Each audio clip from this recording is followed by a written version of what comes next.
Greetings everyone.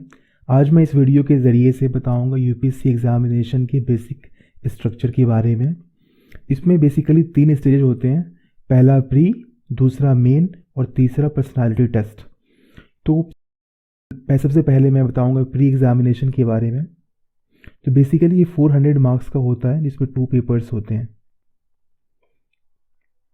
पहले paper को GS1 कहते हैं, जो कि 200 मार्क्स का होता है, और दूसरे पेपर को GS2 और CSAT भी कहा जाता है, वो भी 200 मार्क्स का होता है।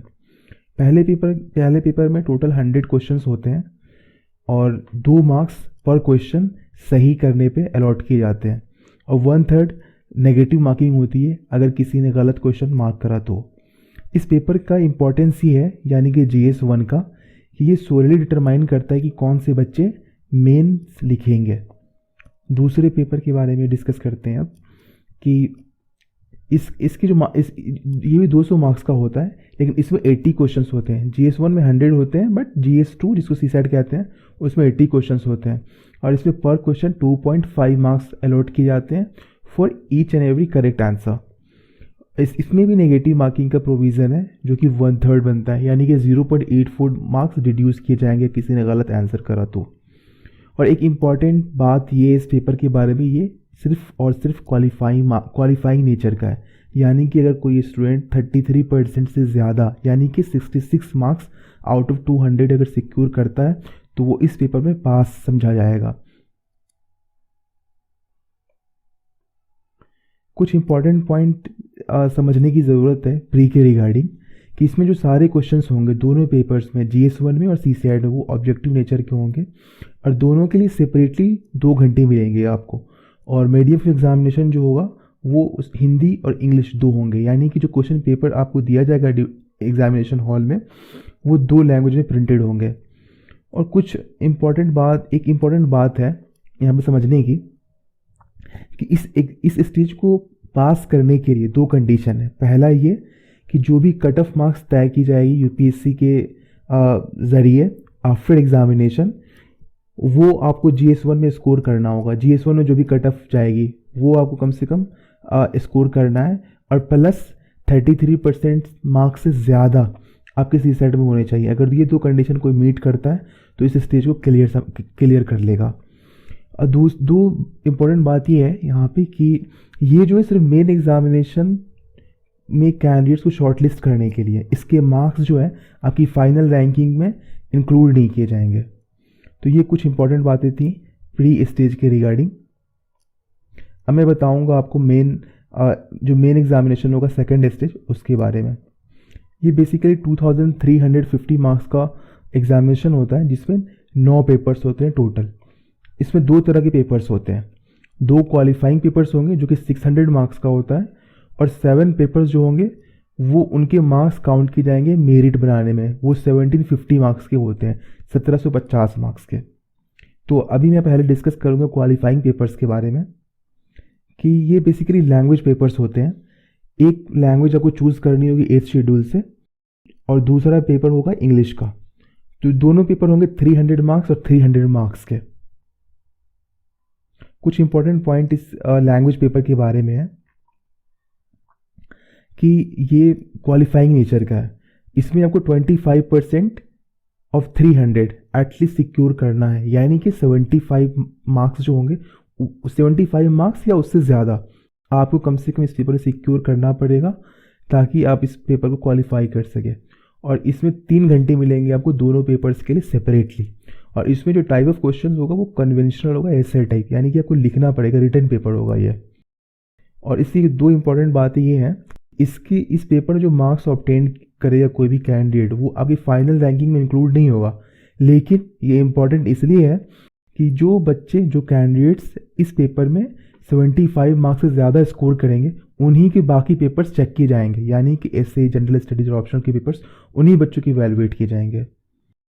अब मैं आता हूँ उन 7 पेपर्स की तरफ जिनके मार्क्स आपके इंक्लूड किए जाएंगे मेरिट में।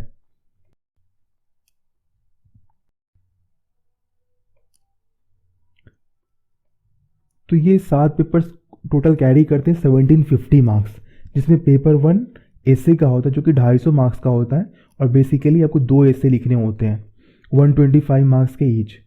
और 4 पेपर्स होते हैं जीएस के जो कि 1000 मार्क्स कैरी करते हैं, 250 ईच पेपर।